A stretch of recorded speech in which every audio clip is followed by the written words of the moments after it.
Kamusta kayo? Alam naman natin na gapi ang isa sa pinaka-popular na fish sa hobby. Madali alagaan, super colorful at ang bilis dumami. Pero minsan, sa sobrang dali nilang dumami, bago mo pa mapansin, siksika na yung tub mo.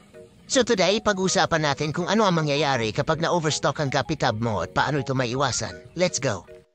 Ganito yan, isang pares lang ng gapi, tapos after a few weeks, boom! May mga baby gapi na. Then after ilang buwan, biglang napuno na yung tub mo. At pag dumami sila ng sobra, nagkakaproblema tayo sa water quality at oxygen levels. Habang dumarami ang gapi, dumarami rin ang dumi nila. Yung waste at natirang pagkain, nagiging ammonia na sobrang toxic kung hindi naaalagaan ng tubig. Kahit hardy ang gapi, hindi sila immune sa poor water quality.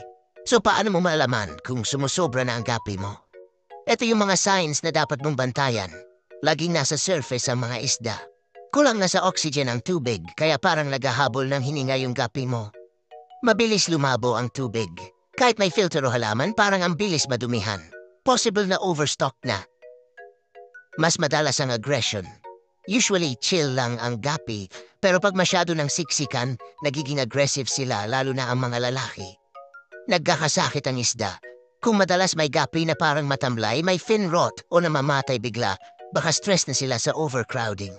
Huwag nating hintayin na maging problema ang overcrowding. Ito ang ilang tips para maiwasan yan. Huwag hayaan na uncontrolled ang breeding. Kung ayaw mong dumami ng dumami, hiwalay ang mga lalaki at babae para makontrol ang population. Magdagdag ng halaman. Guppy grass, hornwort at iba pang live plants ay nakakatulong sa water quality at regular na bawas o rehoming. Kapag sobrang dami na, pwede mong ibenta, ipamigay o ilipat sa ibang tub. Gawin ang regular maintenance. Kahit weekly water change lang, malaking tulong na para panatilihing malinis ang tubig.